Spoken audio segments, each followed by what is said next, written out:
Umabot na sa 168 ang naitalang bagong kaso ng COVID-19 sa lalawigan ng Zambales nitong weekend. Dahil dyan umakyat na sa 1,036 ang total active cases sa probinsya as of September 12.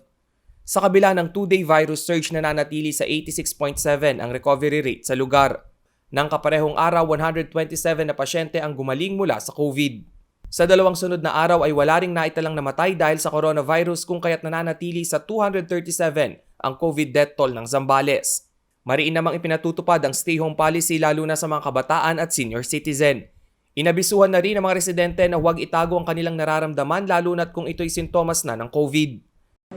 Kung meron ka na nararamdaman, huwag ka na kakalat-kalat.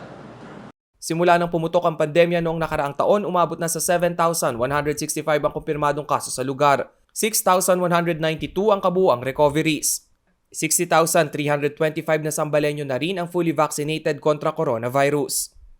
Base sa datos ng Provincial Health Office, 413,000 ang kanilang target na mabakunahan upang makamit ang herd immunity. Inatasan na rin ang lahat ng barangay na magtayo ng checkpoint.